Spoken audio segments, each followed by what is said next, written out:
up, boys and girls? It is I, Brandy, back at it again with another movie review. I actually haven't done a movie review, I think, since Ghostbusters.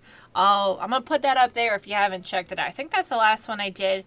Correct me if I'm wrong. I already know you guys will, because you always do.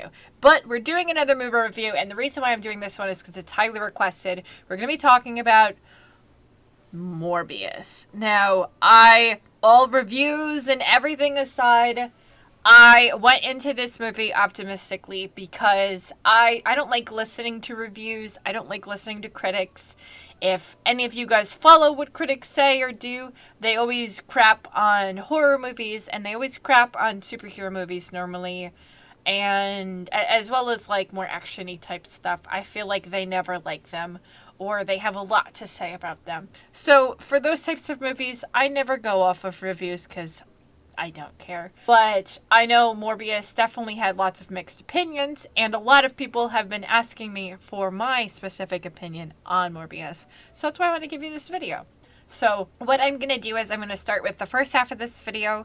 I am going to do a breakdown and give my opinion on it without spoilers. And then we're going to get to the spoiler part later on, and I'll let you guys know when that is. Because I know the movie only came out a couple days ago, so it's still fresh. So I suspect a lot of you haven't seen it yet, so I don't want to spoil it for anybody who has seen it. So starting off, sorry if that was really fast talking. I realized that was super quick. We're taking it back a notch. So to start off, the movie overall, I thought the pacing was a bit off. There are definitely some parts that are very slow, and they could have sped it up a bit. They didn't need as much emphasis on certain aspects of it. However, at the same time, we have to take into account that Morbius is an introduction movie. This is our first time seeing him in the MCU universe, so clearly we can't just jump into it all. It does have a lot of action right off the rip, don't get me wrong, but we can't necessarily jump into heavy story until we get background and we get the character established. So there is definitely a bit of that to take into account, because it is not an Avengers movie. It is not a Spider-Man movie, a Doctor Strange, where like we already have established people. So Morbius is new. So anybody that's kind of like upset with the pacing, I get it, but at the same time, I took that into account and I liked it. Another thing, I know a lot of people have mixed opinions on Jared Leto. I know there's been a lot of rumors and things that he has done or hasn't done in the past. I don't know exactly what is true or not. So I know a lot of people are going to have opinions on the movie just because they have opinions on him as a person and as an actor. I personally like him and his work. I loved him in 30 Seconds to Mars. I like him as an actor, and I think he did a really good job. I think he's a really good method actor, which in this movie, the pre-transformation to Morbius, which obviously we know this happens. He's super frail and his body is weak, and I feel like he does a very good job of portraying that, like makeup aside. And then when he becomes Morbius, he's Morbius the whole time. But I mean, when he becomes Vampire Morbius, he, is a totally different persona. And I think he does a great job in giving both aspects of that. In terms of the overall story, it was kind of predictable. I was able to pinpoint who I thought was the bad person right from the beginning. So that kind of was a little lackluster. But at the same time, I don't necessarily know if that's a movie gripe or a comic gripe. I am not super familiar with Morbius. And other than knowing that he's like a Spider-Man bad guy, I don't really know much of his backstory. So their decisions with certain characters and storylines could have been from the comics and not just from the MCU universe of the directors and producers and writers. So again, I don't know if that decision was necessarily on them or if that was like a Stan Lee thing. So that was a gripe that I had. Aside from that, I think the special effects were really cool. I think the way that Morbius moved and the whole vampire aspect of it, I think it was really cool. I was nervous. I heard a lot of people saying the CGI was bad. I disagree. I thought the CGI was fine. I thought it looked realistic for a superhero movie. There's an element of unrealism within a real world, and I think they did a good job with that overall. And aside from that, if I was to rate the movie, I don't know, maybe in terms of MCU movies, I would say I liked it more than Eternals and obviously less than Spider-Man. I would say it was like maybe a 6 or a 7. Maybe a 7. But I definitely don't think it deserves all of the bad reviews it's been getting. Now, on to the spoilery bits. So now I'm going to give you guys actual specifics from the movie. So if you haven't seen the movie and you don't want it spoiled, skip to the end. I'll put a timestamp. If not, enjoy with caution. So, when it comes to the movie itself, I said before that I predicted, the ending, it being his friend, Milo. Like, that was so obvious from the very beginning of the movie. Again, I said I don't know where the source material came from, so I don't know. But, they didn't even try to hide it. They also didn't introduce a lot of characters throughout the course of the movie. So, it wasn't like there was many characters to choose from and who would be the potential bad guy.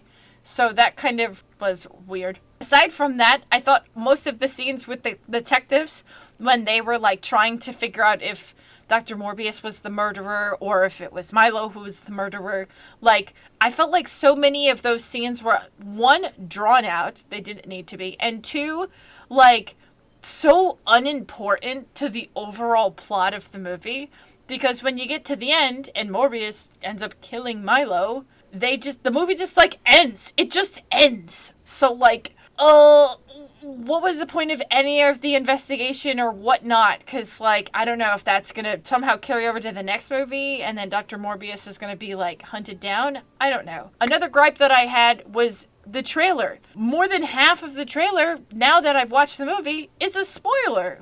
There's a bunch of scenes that aren't actually in the movie, but they give you a bit. And then having Michael Keaton as the Vulture, he's not in the movie at all. He's only in the post-scene credits, which, you put him in the trailer. Why would you put him in the trailer if he's the post-scene credit? The post-scene credit is supposed to be the big, whoa! So what the heck? That makes no sense. I thought that was very stupid. I don't know who came up with that idea, but, you knew he was going to be in the movie at some point, so by the end of the movie, when we haven't seen him, by default, he's going to be in the post-credits, and that was a huge, letdown for me. It's not, something that I'm oh, the movie was bad because of it. No.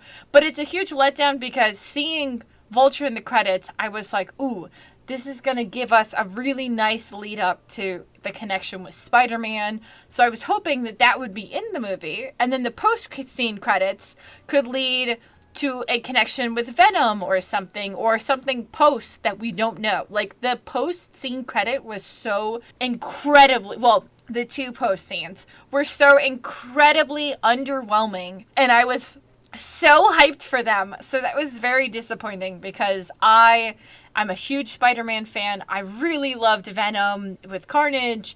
And I was wondering, with the post-credit scenes that we've been getting with the other ones, we already know Spider-Man and Venom are making this connection. And from the trailer, we knew that Morbius was going to make the connection with Spider-Man. However, the only, mindfuckery thing that was there was that Vulture was not in his universe. They show the rip, so you know that the multiverse craziness is happening. I don't know if that's insinuating the beginning part of Spider-Man or the end part of Spider-Man with the tear. So, depending on either or, it's a totally different situation. But Vulture clearly is not in his universe. So, if he is in Morbius's universe, that means Morbius and at least Tom Holland's Spider-Man are not in the same multiverse. They are in different universes. So, are they going to come together? I feel like that gave me more questions than answers. So, I don't know. I'm hoping that when Doctor Strange comes out, it'll be able to connect this all together. Because right now, I don't know what's going on. I don't know what's happening. But overall, like I said, I still enjoyed the movie for what it was. I enjoyed watching it. I appreciated it. Do I think it's, one of Marvel's best? No, not by any means. But I guess you also have to take into account that it's Marvel and Sony. And, Sony they do, Venom and stuff. And Morbius is coming into that and everything. So it's, a little bit of different production companies than from some of the other movies. But, again, I don't think it was, I liked it more to, Eternals. And I don't think Eternals was bad, but I didn't, love it either. So, if that means anything to you, we're going off of that. But that is my opinion. I gave you the feedback. I gave you the spoils. I'm trying to think if there's anything I left out that I really wanted to talk on, but I think we're there. If not, I'll write comments below and you guys can respond. But give me your opinions below. If you've seen it, let me know, what is your rating? What would you say that your rating is? What is your comparison to the other MCU movies that are coming out? And if you haven't seen it, what might be keeping you from seeing it? Or are you excited to go see it because you have it planned and you just haven't seen it yet? I would love to know you guys' opinions. And as always, I like having a conversation with you guys when it comes to, you know, the reacts, the movie reviews, all the things that we do here on the channel. So tell me what you think down below. And if you haven't seen Morbius and you don't give a crap about it and you somehow got to the end of this video, let me know what movie you are excited for, whether it's MCU or not related, because I would love to know. But that's going to be all I have for you guys for today. Thank you so much for watching. If you like this, as always, give it a big thumbs up. And I will catch you guys in the next video. Bye, guys!